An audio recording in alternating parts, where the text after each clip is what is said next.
সকালে ঘুম থেকে উঠার পর আপনাদের ভাইয়া দেখতেছি যে এগুলা গোছাইতেছে। বলতেছে যখন আমরা আলমারিটা আনছি তখন আলমারিটাতে সুন্দর করে এগুলা সবকিছু গোছায় রেখে দিই। কারণ তুমি একলা, একলা সবকিছু পারবে না। তো আমি কিছুটা করে দিই। তো পরে আমরা মানে র‍্যাকটা আগে র‍্যাক থেকে নিছি এগুলা। এগুলা সবকিছু আমার র‍্যাকের ভিতরে ছিল। তো র‍্যাকের ভিতরে থাকার কারণে এগুলা মানে একদম জঞ্জাট ঝামেলা হয়ে রইছে। এখানে অনেকগুলা জামাকাপড় মানে এগুলা আপনাদের ভাইয়া নিছে যে ধোয়ার জন্য। আর এই যে এটার ভিতরে আপনাদের ভাইয়া পুরাতন কাপড়-চোপড়গুলো নিছে বলতেছে আমি এটা রাস্তার পাশে কোনো গাছের সাথে ঝুলাই রাখবো। যাদের দরকার তারা এগুলা নিয়ে যাবে। কারণ এগুলা আমার ছেলের খুব মানে নতুন, নতুন বলতে কয়দিন হয়তো গায়ে দেওয়া হইছে। পরে ধরেন আর গায়ে দেয় নাই। এগুলা রেখে দিছি। তো রাখে দিছি এগুলা মানে পরে গায়ে দিব ভেবে তারপরে এগুলা ছোট হয়ে গেছে। তো এখন তো আর ছেলে গায়ে দিতে পারে না। আর র‍্যাকটা অবস্থা খুবই খারাপ। এখন র‍্যাকটা পরিষ্কার করতে হবে। খুলবো, খুলে র‍্যাকটাকে ধুয়ে নিবো। ধোয়ার পরে র‍্যাকটা আমি আবার মানে সুন্দর করে বসাবো। কারণ র‍্যাকটা এই বাসাতে আসার পর র‍্যাকটা ধোয়া হয় নাই। আমি কিছুদিন পর পরে র‍্যাকগুলা ধুই। কিন্তু এইখানে আসার পর আর ধোয়া হয় নাই। তো ধুয়ে আমি পরিষ্কার করে এগুলাকে সুন্দর করে গুছিয়ে রাখছি। আর এখানে এই যে ফোড়া দাগটা দেখতেছেন, এই ফোড়াটা কিভাবে গেছে আমি জানি না। আল্লাহ হয়তো আমাদেরকে বাঁচাইছে। হয়তোবা এটা মশার কয়েল থেকেই ফোড়াটা গেছে কিন্তু আমরা কেউ জানি না। আমার একটা জামা খুবই শখের ছিল। ওই জামাটা দেখতেছি পুড়ে আছে। তো যদি আল্লাহ যদি আমাদেরকে সহায়তা না করতো তাহলে হয়তো আগুন ধরলে আমরা কইতেও পারতাম না পুরা ঘরে আগুন লেগে যেত। তো আমি ধুয়ে পরিষ্কার করে পরে এখন সুন্দর করে এটাকে আমি আবার লাগাই নিছি। আর দেখেন ফোড়াটা মানে এটা দেখলে আমার খুবই খারাপ লাগে। আমি জানতামও না কিভাবে ফোড়া গেছে।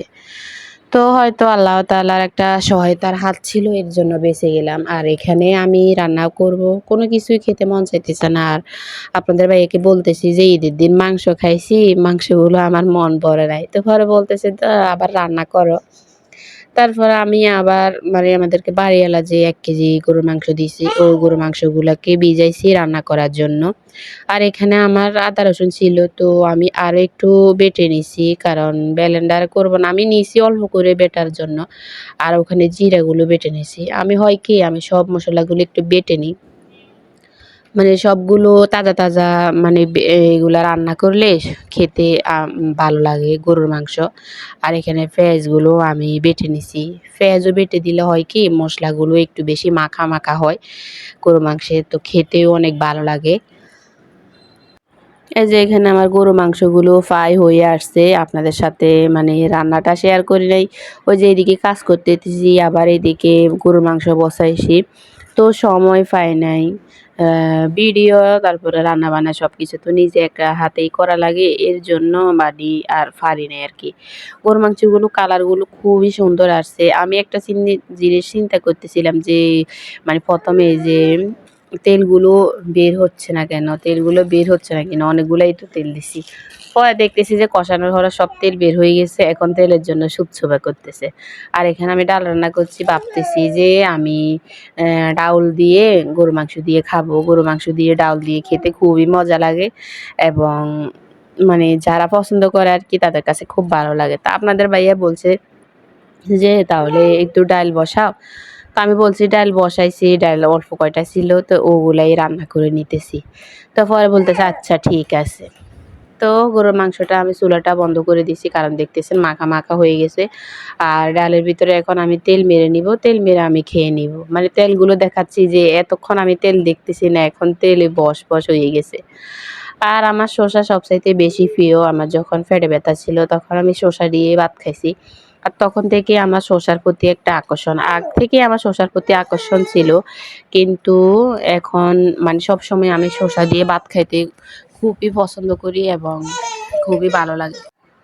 আর এখানে আমরা সন্ধ্যা মানে বিকালে আমাদের একজন ভাবিদের বাসায় গেছিলাম। তো ওখানে আমাদের জন্য মানে পাক হইছে। ওইখানে আরো ৩ টা ভাবি ছিল। মানে ২ টা ভাবি আসছিল অন্য বাসা থেকে। তো ওরাও আসছে, আমরা একসাথে সবাই মানে ওদের বাড়িতে খাইতে বসছিলাম আরকি। তো উনি মানে যাদের বাসায় গেছি সে না, উনি অন্য একটা ভাবি।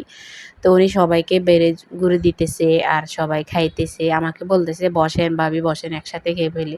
তো আমি বলছি যে, "না, ওদেরকে সবাইকে আগে খাওয়াই দেন। খাওয়াই দেওয়ার পরে আমরা ৩ জন একসাথে বসবো, একসাথেই খাবো।" তো পরে বলতেছে, "আচ্ছা ঠিক আছে, তাহলে তার কোনো কিছু কথা নাই।" তো এখানে ওরা পোলাও করছে। তারপরে আ ওই যে নদীর ফাঙ্গাস মাছ ভুনা করছে। তারপরে মুরগি আলু দিয়ে রান্না করছে। তারপরে কচু শাকের ভর্তা করছে, আবার শুটকি ভর্তা করছে। তো শুটকি আমি খাই না, এর জন্য আমার খুবই প্রিয় না।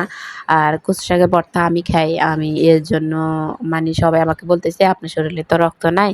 তো আপনি কচু শাকের ভর্তাগুলো খান।" তো আমি বলতেছি, "আচ্ছা ঠিক আছে খাবো নে।" ভাবিরা শয়তানি করতেছে যে, "আপনি মাথাটা ওইখানে ঢুকায় রাখেন। কারণ আপনার যে রক্তের অভাব এগুলা খেলে ঠিক হয়ে যাবে।" তো সবাই মিলে হাসতেছি আর রান্না করছে, এগুলা করতেছি। আর সকালবেলা আমাদের জন্য সেমাই রান্না করছে। তো সেমাইটাই খালাম। খেয়ে তারপর আমরা আমাদের বাসায় চলে আসলাম। কারণ বাসায় রাত্রে বিকেলে গেছিলাম তো, তো আমরা রাত্রে চলে আসছি। রাত্রে আসি নাই। তারপরে সকালে আমরা আসছি। সকালে এগুলা রান্না করছি, তো আমাদের জন্য এগুলা দিছে। তারপর আপনাদের ভাইয়া, আমি, আমার ছেলে-মেয়ে আমরা খাইছি। খাওয়ার পরে বেরিয়ে আসছি। তো সবাই ভালো থাকবেন, সুস্থ থাকবেন আর দোয়া করবেন যেন সুন্দর করে ভিডিওগুলো দিতে পারি এবং ভালো